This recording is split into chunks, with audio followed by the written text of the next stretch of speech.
Good evening all, Mark Watson here from Melbourne, Australia, and welcome to Odisha Design Week. Currently an advisor to the Odisha Design Council and greatly appreciate Parish Chowdhury for allowing me to share my knowledge, my worldview on design, looking at heritage and smart cities, but effectively focusing in on experience design. So I shall now try and navigate very quickly to a PowerPoint, which will back up my my worldview. Okay, so heritage and smart cities. I've been teaching at Deakin University in the subject of smart cities and urban development in the architecture faculty at Deakin University, and currently doing a PhD with them on the UNESCO Creative Cities Network in the classification of design cities. So some of that will come up in the conversation here. But first up is Bhubaneswar. I hope I spelt that right or pronounced it correctly. And smart cities. Interesting image here from the Ministry of Housing and Urban Affairs from the Government of India. It's not what you think about a smart city. It's clever design and it's innovative and it's fresh, where they're looking at parks and playing equipment for citizens and kids. But smart cities, by and large, have been taken over by the Internet of Things and the IT industry, and that's where everyone gets a bit of a buzz and the confusion starts. So hopefully do a little bit of a deep dive into where design cities and smart cities are heading. Lots of interest in smart cities. All the major consultancy groups are onto it. There's McKinsey, Global Institute, but I think India with your interest in smart cities, whether it be a greenfield, brownfield or greyfield development of smart cities. You've got most consultancy groups from all around the world having their input, and obviously we're interested in design having an equal input into that. So we'll see where that takes us into the near future. But there's lots of money in smart cities. This is the Smart City Council. So you can follow them on LinkedIn. It's got 14,861 members, this particular group, and they like to charge you for that experience. So to be a lead partner, you have to part with $20,000 US a year by the looks of it. So it's quite a powerful player and a stakeholder in the whole city development movement. So Australia and India has a keen interest. This is stuff from the Australian government and the Australia-India Council, a funding body that instigates and supports research and activity around, and obviously city transformation is a key area of interest from the Australian government's perspective. Australia obviously has a view to smart cities and incorporating that within their 15-year infrastructure plan. So you can read that and follow the links in the at the bottom of the page if you want to have a look at what Australia has got in mind for smart cities. But by and large, smart cities is largely seen as internet, IT, the collection of data and using that data for the improvement of services and delivery.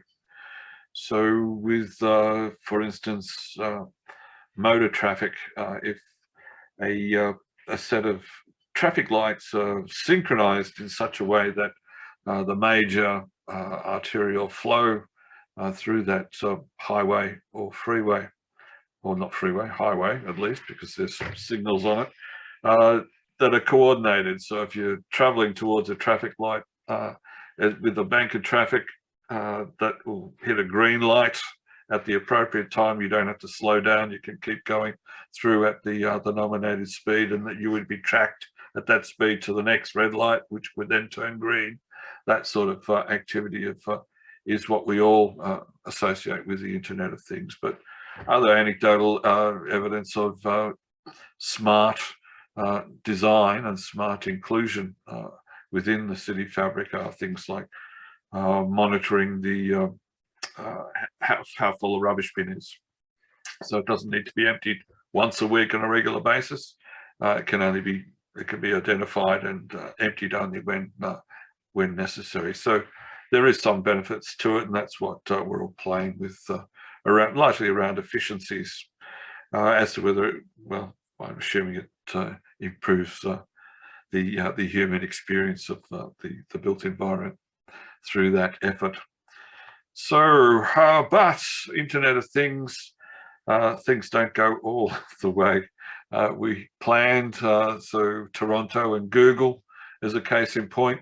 Sidewalks Labs is Google's main research arm. Toronto was identified as a place that they want to have some experiments, but so it is with great personal sadness and disappointment that I share that Sidewalk Labs will no longer pursue the Quayside project in Toronto. So they haven't given up, but in this instance, they have pulled the plug, and we're yet to get a full story of why that actually happened. But some community resistance to being monitored and surveilled is obviously the greatest concern within the populace. But on the other hand, CCTV has been quite beneficial in maintaining and monitoring criminal activity and actually catching the perpetrators. So it's an open argument at this point in time. So yeah, greenfields, brownfields, and greyfields. So about 2010, Peter Newton wrote this from the Social Research Institute of Swinburne University here in Melbourne. So I'm looking at heritage. It's not really a greenfield. Greenfield is new, so heritage doesn't effectively buy into that. Brownfields are usually large areas of land which have probably been given over by another industry, where they had a large holding of land. So whether it be the armed services relinquishing land for use of public housing or housing in general, would be classified that. But greyfields is probably largely where heritage lies. It's sort of a bricolage or an aquapuncture points within the built environment, that certain heritage buildings and heritage precincts exist within other infrastructures. So we'll probably be talking about greyfield activities and actions around heritage buildings.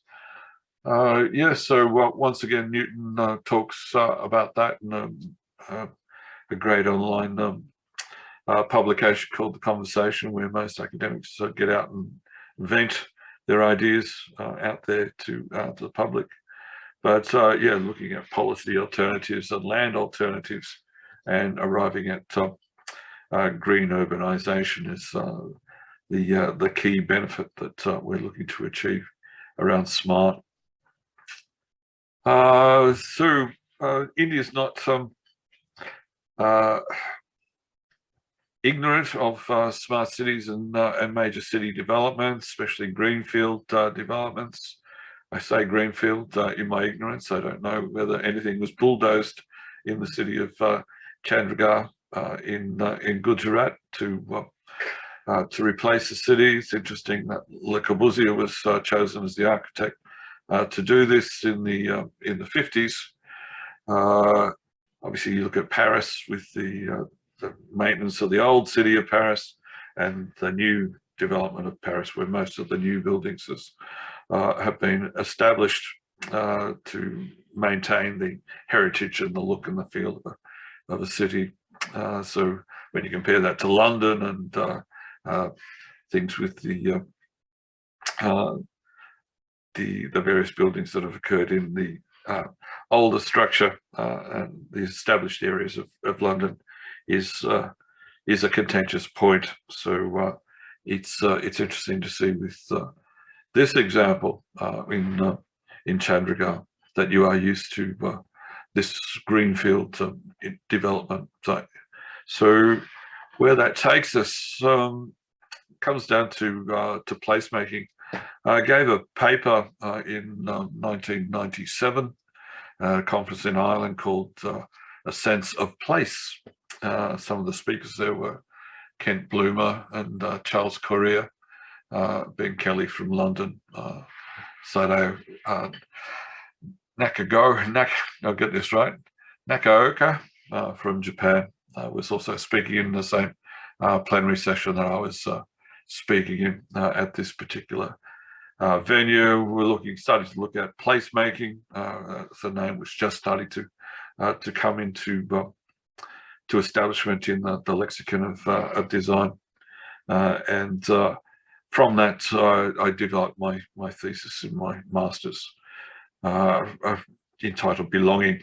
So it was an anthropological view on material culture that looked at place and that act of belonging, which led to me engaging from the areas of standard heritage, the reuse of old buildings, listed buildings, and converting that to museums. So I worked on the initial installation of galleries within the established fabric of a Victorian era building in Geelong in the National Wool Museum. But through that research association, A Sense of Place, working with the people that have the greatest experience of place, especially here in Australia, was the Indigenous population. So I worked with the Victorian Indigenous population and developed a number of tourism and gallery initiatives through that. I did give a presentation in 2010, so I'm going to share this with you. 2011, I get this right. Victorian government sponsored a number of people to come across in their infrastructure trade mission. I talked about the experience economy, especially into heritage hotels. So when we think of experience, it's user experience is the IT phenomenon that's brought that forward. With design thinking, we're starting to talk about customer experience. But when we look at it from museums and the like, it's a very high-end application of designers being able to create experiences and control those experiences to a point where with museums, it's an educational experience that you're providing. So you're providing them information on certain aspects of their culture, be it scientific or be it natural history or the like, but people enter these places to have an experience, and that then forms an economy. So if you look at things like the opera, that's an experience. People pay a lot of money to go to the opera, so it forms a level of economy within societies. So I picked up on a document from Denmark, very creative people, the Scandinavians, and they were starting to include the experience economy and tying it to culture, so cultural industries, and understanding that there's a growth strategy that can be achieved within their particular country to service the local community, but also to engage internationals, to attract people to bring themselves and their money into the country. So I suppose that's where India is placed at this particular point in time. When we start to open up post-COVID, people are wanting to travel again.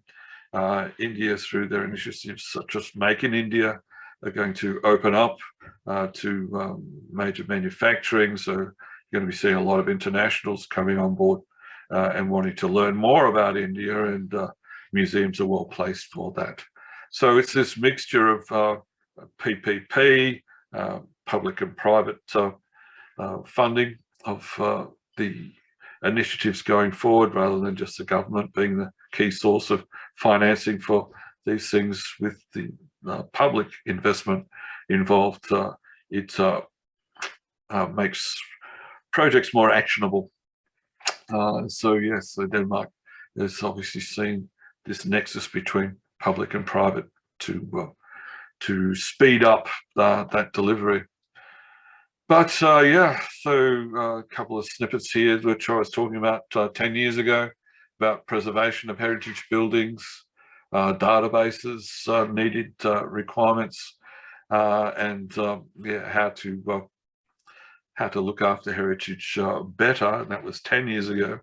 I don't know if that's greatly improved over this last little while, but as your economy grows, the Indian economy grows, we're expecting to see that there's going to need to be an investment in museums, cultural centres and the like, in order to inform a public.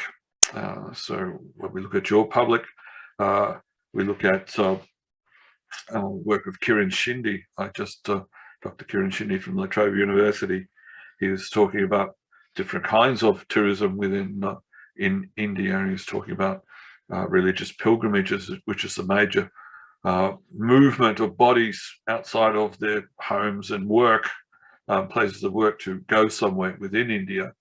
It's usually through pilgrimage and religious reasons, but with an emerging educated middle class with standard westernized jobs, as you would call it, there is a need and desire to take breaks at a certain time of year outside of religious holidays, and to recreate and to have a break from the work environment. So it's providing that level of activity. But the problem with heritage, especially with smart cities, is this mixing of old and new. So this is an example of Werribee Mansion here in Victoria. It's a Victorian era sandstone building, which is a private residence, which has been handed over after it turned to an educational facility, and then it was handed over to the state. So in order to develop that, as you can see in the top right-hand section there, it's a contemporary and modern extension or a standalone building alongside of that. So it's quite empathic and sympathetic to the architecture, and not meant to detract from the built form of the Victorian heritage building. So also talked about the 4 categories of experience: entertainment, aesthetic, escapist, educational. All of these 4 are going to start to come into play in India, I'm assuming, if the new Indian elite, as some people are calling them, the educated middle class, are going to want to have this experiences at this set point of time, and it's up to design to step in and provide those levels of experience. So 5 key experience principles: theme the experience. So don't just have any old thing happen. Try and come up with a theme and build a storyline around it. Harmonize impressions with positive cues. So eliminate negative cues. Mix in memorabilia and engage all 5 of the senses in doing so. So yeah, the cues, positive and negative, try to work those things through. It comes down to sense of place and the context around that particular place that you might need to work on, to not just work on the building, but you might need to work on the precinct to enhance that user experience or the visitor experience. So I was saying back in 2011, so what do you want, India, in terms of what you're going forward with the Mumbai, which is a proposal that was put forward. When I look at that now, having been to Barcelona, I see this on the beach at Barcelona. So it's the same style of building form, but it's obviously been enhanced with Indian design and relief. So is that what you want?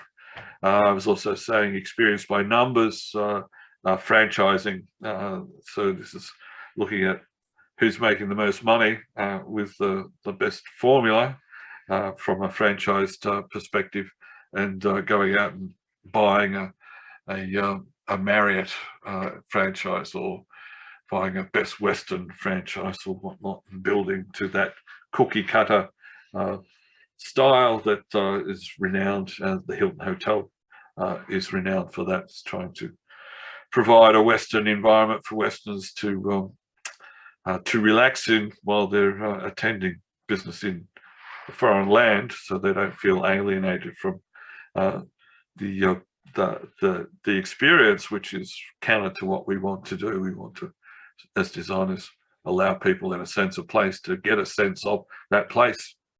So, or are you looking at heritage hotels? In this instance, was something that was being put forward. So that's a conversation that Indian designers need to have, potentially with in link with international consultancies. So when I was giving a paper on that in Delhi, a young lady trotted up to me at the end of the speech, of the talk, and said, "You must come and meet my boss."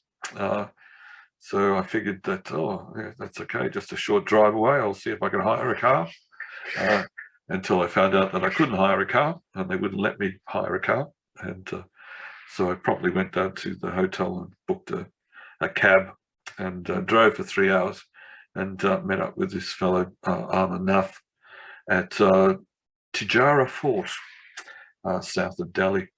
And we had lunch together, and we talked about developments in the heritage hotel industry. So very clever man. It's obviously looking for and sourcing non-listed monuments and heritage structures around the place where he has freedom of movement to be able to build and extend and do what he needs to without rigorous adherence to government regulations around heritage restoration.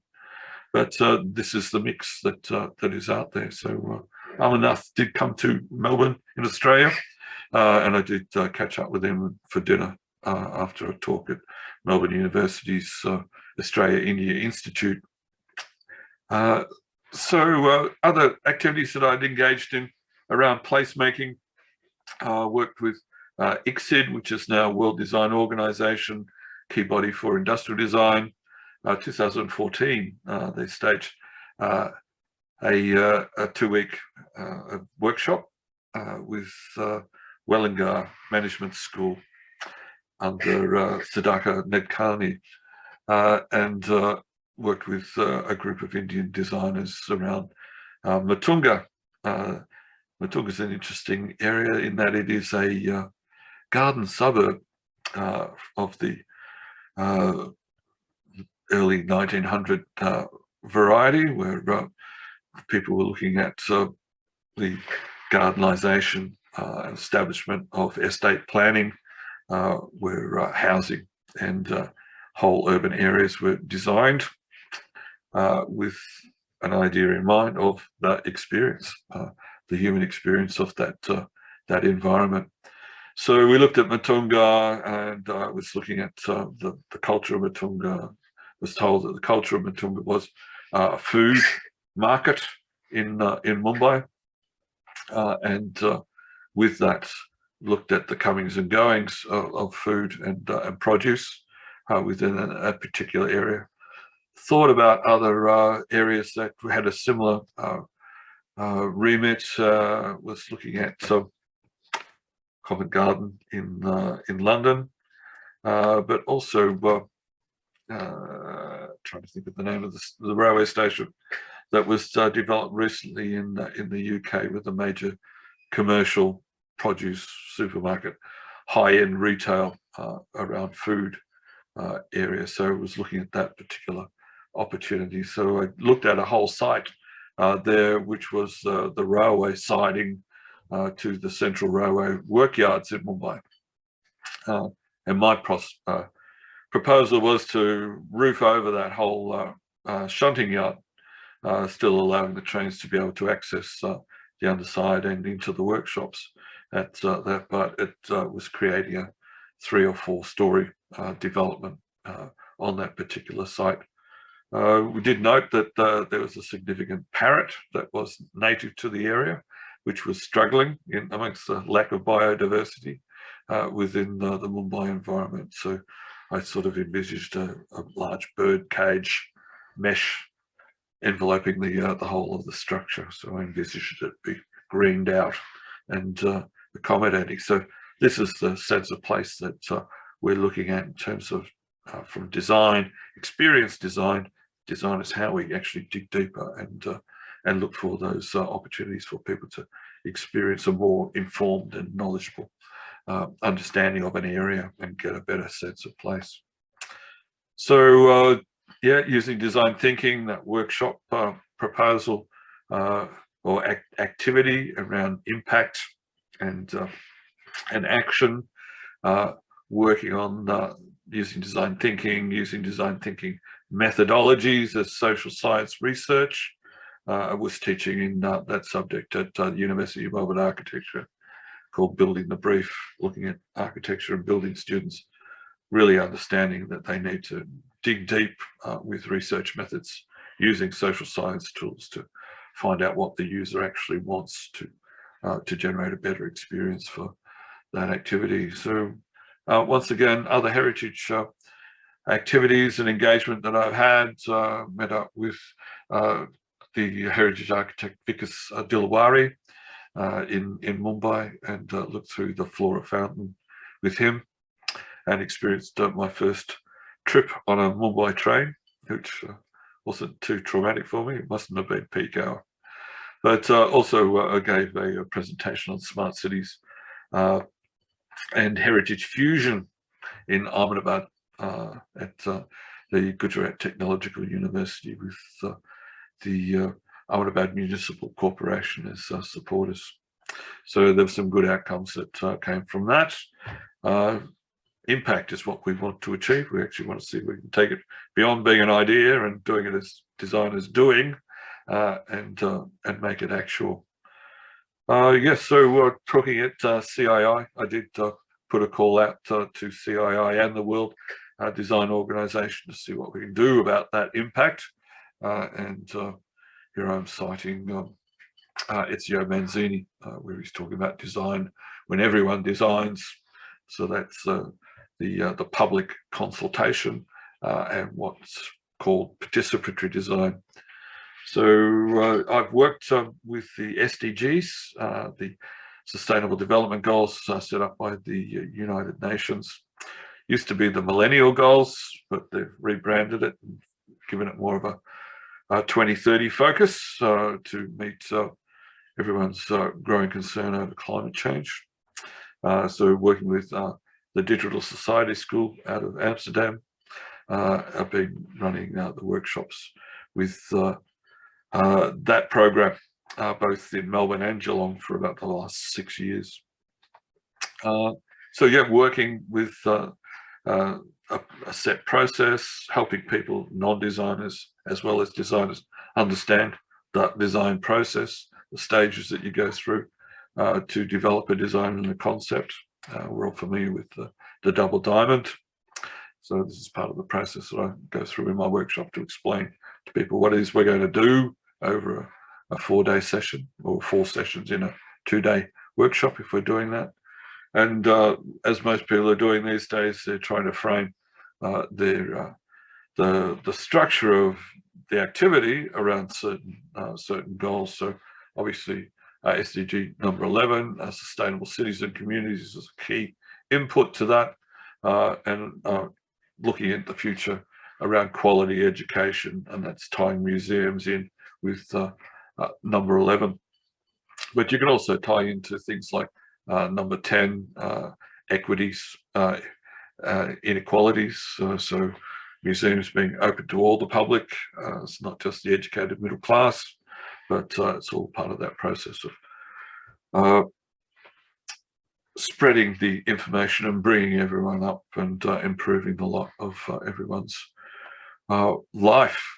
So, because they're all stakeholders, so this is one of the tools from the Amsterdam toolkit, which you can see at the link down the bottom. So if you follow that, you'll be able to find a whole heap of tools, social science tools there that designers utilize. Call it design thinking. Anyone can think in that methodological approach to it. But using these tools, we're able to interrogate and produce evidence. And using that evidence, we're then able to give a strongly informed projects going forward. So on the right-hand side is what I'm particularly interested in with my PhD research, largely looking at leadership. How can we work with administrators who are in charge of projects, funding and generation of, and the leadership there? How can we help them be more innovative? And through that, we have to build a design culture within organizations, not just designers, but non-designers need to understand how to be more creative and innovative. That's where design thinking comes in. I think they largely use the term design to make it sexy. It's more abductive thinking, which is the hybridization of research methods which you choose to interrogate the subject. So that is the design of design thinking, that you design a structure of research methods that you want to choose and research tools that you are going to utilize to find the evidence to inform your direction, not to verify your preconceived ideas, but to give you evidence-based design to move forward to substantiate your stance on a particular direction that you're taking a project. So likewise with the Venn diagram on the left-hand side, my left, is people, profit, planet, which was largely profit was the economic aspect of a project. Planet was the environment which came into play when people were starting to ask for environmental impact statements in budgets associated with development. So it wasn't just the bottom line, whether it made sense to make people money. It was as to whether it's going to do damage to the environment. That gave that a value. And then thirdly came on the triple bottom line is its impact on the social structure of the area. So people came into play. So is it bearable? Is it equitable? Is it viable? Therefore, is it sustainable? Is the key to that. Fourth one that is evolved of recent days, largely in relation to Indigenous populations. It's knowledge around culture. So the environmental, economic, and social are interplayed there, but fourth aspect is cultural. So museums are cultural institutions, and they have a role to educate and to facilitate development within society and the like. So culture is a strong area of interest in, particularly in terms of what I'm thinking of doing with my PhD research. It's creating that design culture and elevating everyone up to a point where everyone has a fair understanding of what we're all trying to do as a team, coming together on a project, and not just the designer coming up with the creative ideas, but everyone co-designing with design and designers. That's participatory design. Judith Gregory was one of the earlier people writing on that Scandinavian approach to what's called participatory design. That's getting the public involved, getting key stakeholders involved, getting their views on what is required to go forward. Sorry, I'm going the wrong way. another key protagonist in that that has come up with a new terminology around transition design. So there's a bit of play going on between, is it transformative, which architects like because we want to be able to transform, change the form of particular projects that we have in mind. But by and large, most of the projects are a transition. So in the case of Geelong, the second largest city in the state of Victoria, here in Australia, they had the demise of the local manufacturing of cars here. So those industries shut down. The government no longer was supporting them in terms of funding to maintain jobs and a car industry in Australia. And with that retraction of funds, the car industries decided to close down. So Geelong was struggling for what to do. So in the first stages, they were talking about a transformative approach to Geelong, but by and large, they've opted for a transition, a change from one situation to another. So that's the scission part of situation to move a project forward. So heritage is something that is not so much in transition. Culture is in transition, but it's an evolution for mine. It's something that is maintained and is necessary to be maintained, because you need to know where you came from in order to go forward. Is my particular outlook. So Terry Irwin from Cincinnati, I think, and Cameron Tonkinwise from Sydney here in Australia, link up with DESIS network, and I think Ezio Manzini has a strong hand in the DESIS network. So if you haven't heard of DESIS before, you might want to look them up and see if there's some way that your educational institutions might want to engage with DESIS.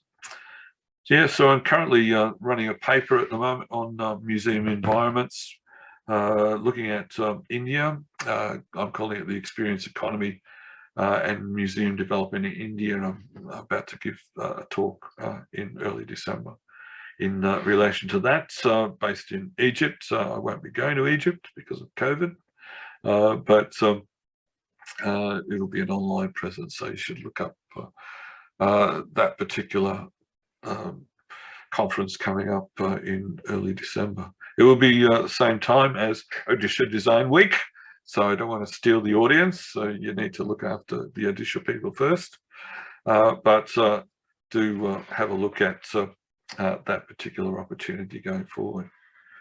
All right, so that's me. So hopefully that's been informative for you for experience design, a window on heritage and smart cities. So I shall